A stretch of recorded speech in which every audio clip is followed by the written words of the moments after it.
Sejam muito bem-vindos, pessoal, a mais um vídeo. Agradeço mais uma vez vocês por estarem aí, para a gente trocar uma ideia, para a gente bater um papo. E é o seguinte, meus amigos, tem bastante notícia para a gente falar aqui. Eu vou tentar passando ali, né, colocando um pouquinho das nossas opiniões de maneira mais rápida ali, mas é bastante coisa, bastante coisa. Primeira notícia, Marcos Leonardo. Rolaram alguns boatos aí de que o Palmeiras e o Flamengo teriam feito propostas pelo Marcos Leonardo. E aí, no fim, acabou tendo o declínio nessa negociação, as negociações acabaram não dando certo, e o jogador decidiu estreitar relações ali, estreitar negociações com o São Paulo. Porém, eu vou ser muito sincero com vocês, eu não acredito que o Palmeiras fez proposta pelo Marcos Leonardo. Eu não sei o Flamengo. Agora, o Palmeiras, eu não acredito que isso aconteceu. Até porque hoje existe um entendimento dentro do Palmeiras de que o Flaco Lopes está numa posição muito estável dentro do clube, e agora com essa dupla de ataque com o Vitor Roque, isso tem dado muito certo. Então, eu acho que isso quebra qualquer tipo de argumentação ou de notícia que tenha colocado o nome do Marcos Leonardo no radar do Palmeiras. Mas você sabe como que funciona. Sempre Palmeiras e Flamengo, eles estão ali no radar das negociações que acabam saindo. A questão é o seguinte, ele não vai nem pro São Paulo. A negociação não deu certo. Os caras sonharam com o Marcos Leonardo, terminaram com o Rigoni, então vai ter que aceitar ele mesmo. É o jogador que veio porque a janela de transferências ela está oficialmente encerrada e eles não chegaram em valores ali que agradou. Vou ser muito sincero com vocês, se eu sou um jogador que tem um bom potencial, o Marcos Leonardo é um jogador jovem, ele tem um excelente potencial. Sendo muito sincero, vocês vão falar que é porque eu sou palmeirense, mas eu não iria para o São Paulo. Eu não iria para o Santos, ele recusou o Santos, eu não iria para o São Paulo. Olhando para o Brasil, talvez eu pensaria, Flamengo e Palmeiras, claro, essa seria uma opção viável, mas se não houvesse proposta, negociação encaixada com Flamengo e Palmeiras, talvez eu pensaria ali na linha de Botafogo, Cruzeiro, ali. E acabou. E acabou, é isso. É isso. Não tem Corinthians, não tem Santos, não tem São Paulo, não tem Vasco, não tem Fluminense. Eu não pensaria nada disso, né? Eu sendo ali, se eu fosse ali o jogador, beleza? Mas, no fim, ele não vai vir pra ninguém, beleza? Atlético Mineiro e Atleticão, hein? O Galo tá querendo se lascar. Jorge Sampaoli é o novo treinador do Atlético Mineiro. O técnico argentino chegou a um acordo verbal com a diretoria e foi anunciado para suceder Cuca. Sampaoli terá vínculo com o Galo até dezembro de 2027. Ele volta ao clube após pouco mais de 4 anos. Ô louco! Mas peraí. Ah tá, ele volta ao clube, né? Porque nesse meio tempo ele foi técnico do Flamengo também, enfim. Que teve toda aquela repercussão lá com o Pedro, vocês lembram disso? Um cara da comissão técnica dele. Desastrosa, né? Uma passagem desastrosa. Um cara que não entendeu o time que tinha na mão, não entendeu a cultura do clube, não entendeu absolutamente nada. O argentino conquistou o Campeonato Mineiro em 2020, comandando o Atlético Mineiro. A trajetória em questão durou até fevereiro do ano seguinte. Cara, assim, sinceramente, tá até oficialmente anunciado já, né? No próprio, nas mídias oficiais do Atlético Mineiro. Eu não sei o que dá na ideia dos caras de trazer, de bater nessa mesma tecla de novo. Mano, sei lá, velho. Sampaoli? É sério que os caras estão achando que o Sampaoli vai ser a salvação do Atlético Mineiro? Eu tenho minhas dúvidas, viu? Acho que a última passagem do Sampaoli aqui, ele tinha um baita do elenco, que era o elenco do Flamengo nas mãos, e não deu conta de fazer absolutamente nada. Nada. É um treinador, na minha opinião, superestimado. Superestimado. Ele tinha tudo para provar a qualidade dele lá no Flamengo. E muito pelo contrário, ele conseguiu deixar o bastidor tão aquecido ele conseguiu criar uma panela de pressão de bastidor tão grande, tão grande, tão grande, que teve que trazer o Tite para resolver a situação. Olha só o nível da coisa. O Tite chegou com a esperança de resolver a situação, meu amigo. O Tite que nem é lá aquelas coisas assim. Então, tá aí, Sampaoli pro Galo. Agora o Galo se lasca mesmo, né? Se lasca nas contas, porque o Sampaoli gosta de exigir contratações, e as contratações dele nunca são baratas. E pelo visto, na parte esportiva também não sei não, viu? Roda essa vinheta aí e bora lá.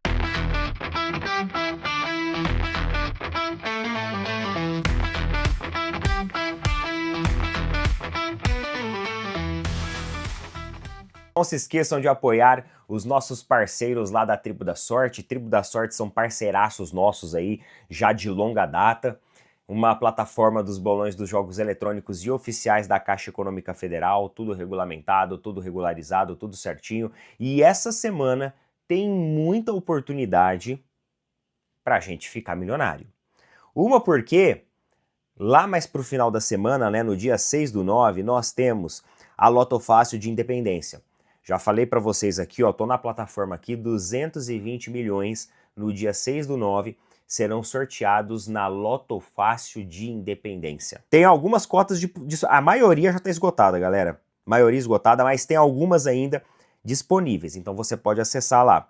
Lotomania tem também, Dupla Sena tem também, a Time Mania vai sortear 21 milhões e a Mega Sena está acumulada de novo, já em 33 milhões. Então, meu amigo, chance para ficar milionário tá aqui, ó, à sua disposição. Acesse o link fixado nos comentários, o QR Code aqui, vai abrir um chat e pede lá pro pessoal, ó, quero o cupom lá do canal do Opina Porco, que eu vou ter um descontinho lá. Eles falaram que eu tenho um descontinho aí com o pessoal da tribo e quero fazer a minha fezinha. Eles vão gerar o cupom e vão te entregar, beleza? Tribo da Sorte, galera. Tamo junto. Cara, tem um zilhão de informação hoje, gente.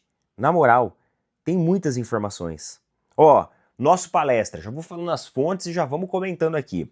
Nosso palestra, adversário do Palmeiras na Copa do Mundo de Clubes, procura Abel Ferreira. Abel Ferreira recebeu uma sondagem. Abel Ferreira recebeu uma sondagem do Al-Ahly, lá do Egito.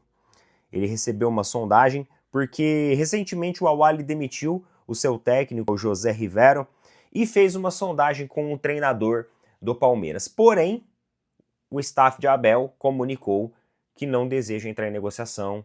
O treinador não vai abandonar o Palmeiras no meio de temporada, então o desejo do treinador é continuar no Palmeiras. Ontem, nós fizemos um vídeo, ontem à noite, para falar sobre isso daqui também.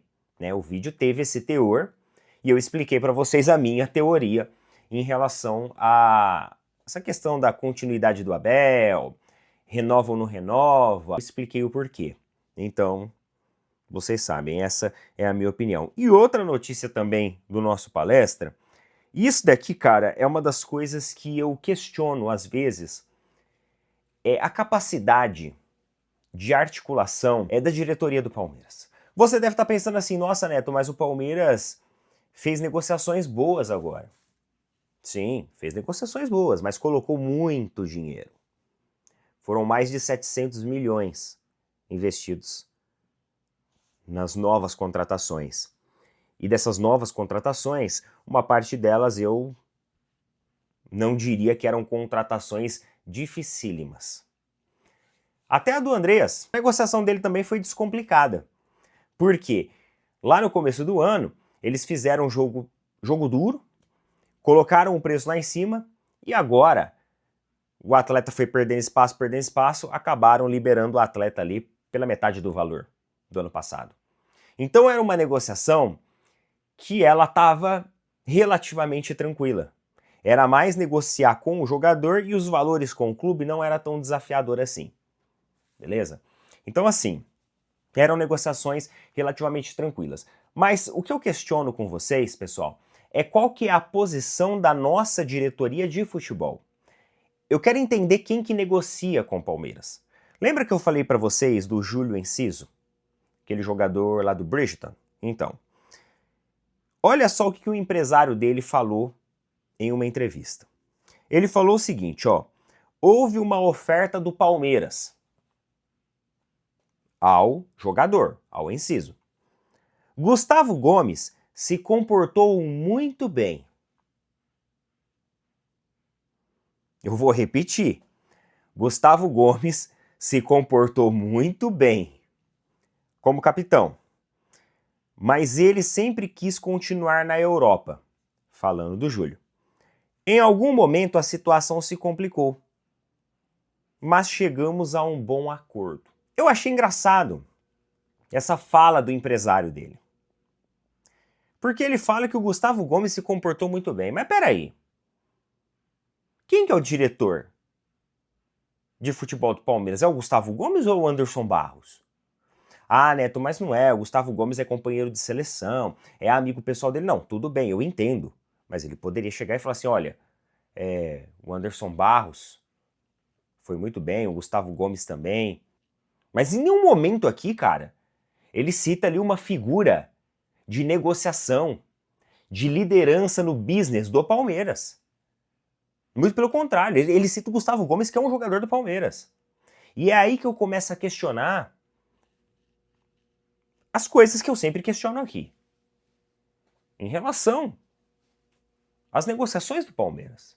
A forma como elas são conduzidas. Quem que é o homem à frente? Tipo assim, o cara forte ali. Por trás de toda a articulação, de toda, né, ilustração, elucidação da proposta.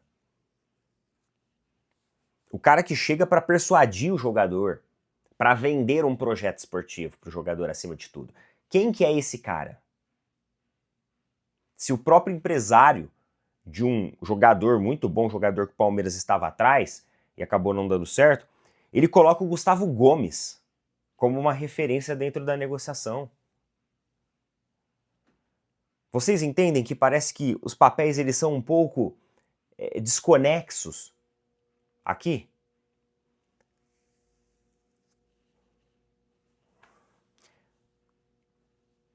Enfim, já foi, já passou, mas eu não poderia deixar de citar aqui, porque esse é um questionamento que, ó, a gente já faz há muito tempo. E pelo visto ele continua. Depois que eu li isso daqui, eu falei assim, nossa, ele vai continuar. Eu vou continuar com esse questionamento. Eu sinto que quem conduz as negociações do Palmeiras não é o diretor de futebol. Enfim, isso é uma percepção minha, tá? O Arthur Jorge, de acordo com o Robson Morelli, ele gostaria de treinar o Palmeiras em caso de saída de Abel Ferreira. Arthur Jorge já deixou claro a pessoas próximas que viria correndo caso o Palmeiras abrisse negociações. Um bom técnico. Lembra a listinha de técnicos que eu fiz? Ele tá na listinha de técnicos. A única coisa que eu tenho receio do Arthur Jorge é a longevidade dele. Ele é aquele cara que vai abandonar a equipe no meio da temporada? Vai terminar a temporada, sei lá, foi campeão da Libertadores, a gente tem um Intercontinental para jogar, aí de repente ele pula fora, deixa o Palmeiras com um técnico interino. Qual a solidez, qual a segurança? Depois do que aconteceu lá no Botafogo. Então, são pontos de questionamentos que eu tenho em relação a essa postura, essa personalidade dele. Agora, na questão qualidade como gestor técnico, isso ele mostrou. É um cara que faz boas leituras, que se adaptou bem, rápido ao futebol brasileiro. Isso ele mostrou. Então, se é verdade ou não isso daqui, eu não sei, tá? A fonte aqui para vocês. Mas estaria na minha lista, tá? De possíveis nomes ali em caso de uma saída do Abel Ferreira, que eu acho difícil acontecer por causa do vídeo, inclusive, que eu fiz ontem e expliquei para vocês. Agora eu deixei alguns assuntos linkados aqui para esse final, de forma proposital, para a gente poder discutir. Vamos lá. Primeira coisa, o Flamengo recebeu uma proposta aí pelo Pedro, foi lá do Al Rayyan do Catar. Ó, o diretor de liga do Catar procurou o Flamengo por Pedro, mas não houve nem tempo para a proposta. Notícia aqui do jornal O Globo. A proposta que poderia tirar Pedro do Flamengo veio através de um contato do diretor da Qatar Stars League, a primeira divisão do futebol daquele país. O CEO da liga, Antero Henrique, sondou o clube carioca sobre a possibilidade de pagar 18 milhões de dólares pelo atacante, dinheiro de pinga, já garanto. 18 milhões de dólares pelo Pedro, galera, é dinheiro de pinga. Se o Flamengo quiser entregar o Pedro por 18 milhões de dólares, pô, ô Leila, paga 18 milhões de dólares aí pros caras e pega o Pedro. Porque, por mais que a gente tenha o Flaco Lopes e o Vitor Roque dando esse samba, vocês imaginam Vitor Roque e Pedro. Nossa, meus amigos, ia ser uma coisa de louco. Vocês imaginam, o Vitor Roque com aquele sprint, com aquela força física, né? Pô, saindo da grande área, e aí colaborando ali com o Pedro, um pivô dentro de área, trabalhando juntos. Nossa, o Pedro fazendo um pivô pro Vitor Roque fazer uma infiltração. Vitor Roque, você tem ali o Andreas recebe, já dá aquele passe açucarado, cruzando o meio campo, achando uma boa opção. O Vitor Roque já conecta, né, porque vai fazer ali um pouco mais, vai estar um pouco mais distante, utiliza o seu sprint, sai ali de um ou dois marcadores, toca pro Pedro, o Pedro faz o pivô, dentro já da grande área, e ó, na hora que o Pedro faz o pivô, já dá aquele passe açucarado de volta pro Vitor Roque. Vitor Roque balança a rede. Caso não consiga balançar a rede, Pedro pega no rebote. Nossa, meu amigo, ó, isso daí seria sensacional. 18 milhões de dólares, né? Mas o Flamengo recusou, gente. Jamais que o Flamengo vai entregar o Pedro por um dinheiro de pinga desse. Então, proposta recusada, beleza? Outra notícia que nós temos aqui também é lá do...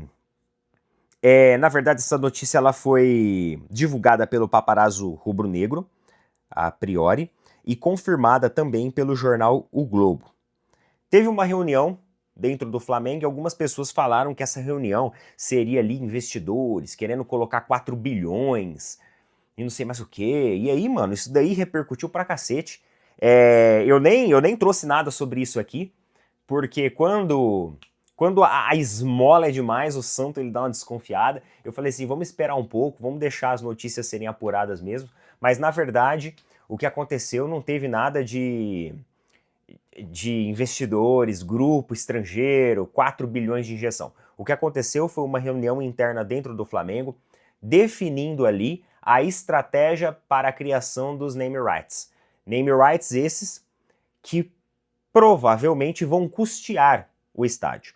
Porque qual que é o projeto do Flamengo? O projeto do Flamengo é ter o estádio, mas não abrir mão do desempenho esportivo, não abrir mão do investimento em equipes, né, do poder financeiro de ter uma equipe competitiva. Então eles querem fazer algo totalmente em paralelo, não querem misturar o caixa.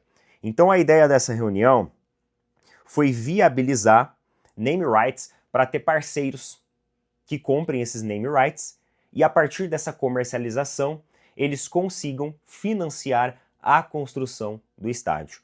E eu acho que isso é totalmente possível. Eu vou fazer um vídeo. Galera, eu vou trazer alguns dados para vocês mais sólidos para mostrar o porquê isso é possível. Mas resumidamente aqui, eu vou trazer alguns dados, tá? Inclusive com algumas referências aí. Valores mesmo, reais, para a gente poder ter um arcabouço bem legal de informações sobre isso.